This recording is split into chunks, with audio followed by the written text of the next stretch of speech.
Hi everybody! I'm so excited about today's lesson and I'm so excited I get to spend a few minutes with you guys. We're going to have a really fun day and we're going to start off by getting ready for our game. We're going to be playing a game throughout the lesson today. In front of you is going to be a bingo sheet. Yeah! And on the sheet is going to have all different pictures. Throughout the lesson today, you're going to see the pictures randomly pop up on the screen. So you got to pay very, very, very close attention. The last piece is going to be the middle one that's empty. It has no picture in it. That one you're going to cover up when we get to the part of the memory verse. So pay very, very close attention and we're going to have lots of fun today. Are you ready? Today's story is about Daniel and the lion's den. And to help me tell today's story, I brought my special friend, Tilly the lion. Say hi, Tilly. So let's start our story. This story is about Daniel.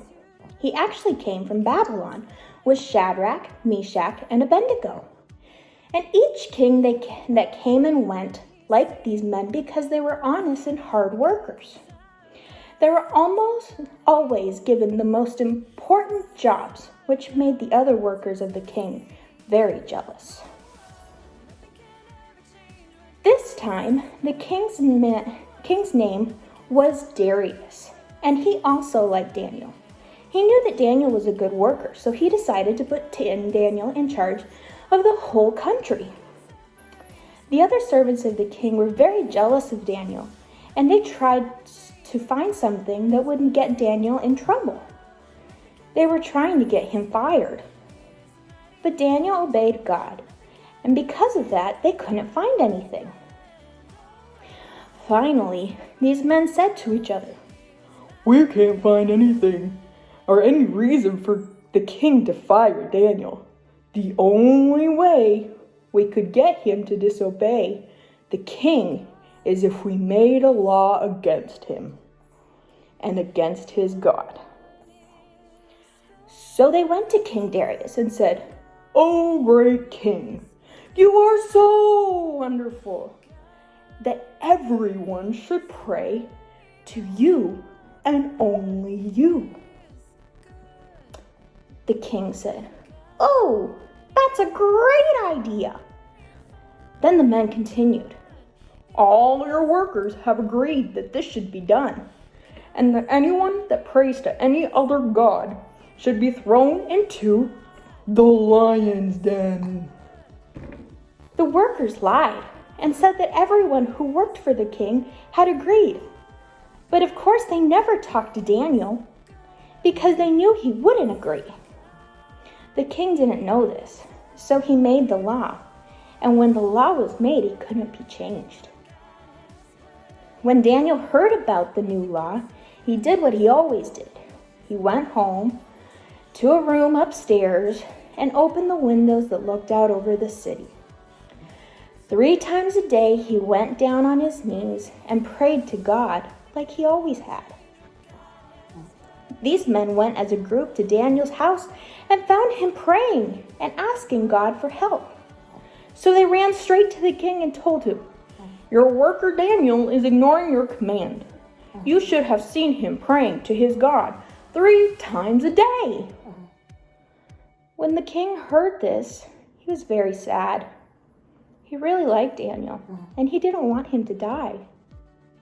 He tried everything to get the law changed, to stop Daniel from being thrown into the lion's den. But the man came to him and reminded him that the law could not be changed and Daniel had to be punished. So, at the end of the day, the king gave the order, and they brought Daniel, and they threw him in the lion's den. The king said to Daniel, I hope your God who you serve and pray to will rescue you." A large, very heavy stone was rolled in front of the den, and the king went back to his place with tears in his eyes. That night, King Darius couldn't eat or sleep. He was so worried worried about Daniel. The next day, as soon as the sun came up, the king got up and ran to the lion's den. As he got closer, he shouted, "Daniel, has your God who you serve and pray to rescue you from the lions?" The king waited quietly for a response.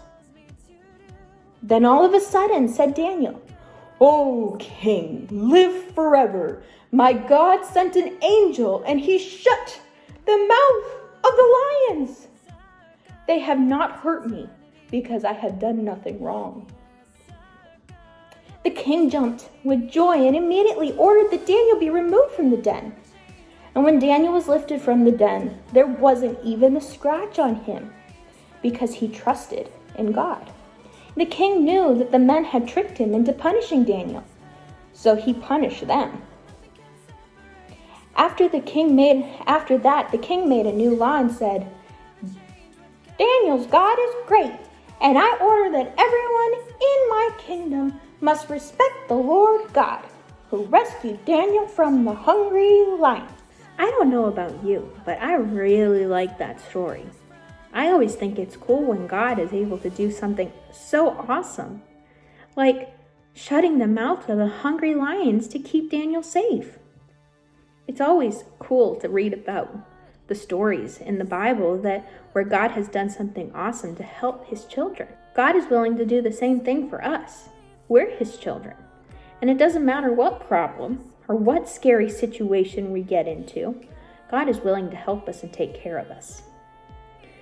He calls us his friends, his children, and he loves us very, very, very much. So today's lesson is about being brave like Daniel. Daniel, even though he was a little bit scared to have to face the lions, that would be scary, he still did what God wanted him to do. He was still obedient to his God. He prayed 3 times a day. I wonder, how many times a day do you pray? Do you pray at home? Or when you're at school? I know it's hard sometimes, especially when you're at school and all your friends are looking and saying, "What's this person doing?" That's a little strange. But we need to remember that what God is doing is very important, and what he has asked us to do is very important.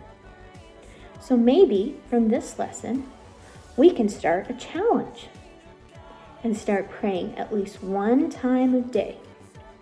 You can pick when, but the challenge is to try to pray to God every single day.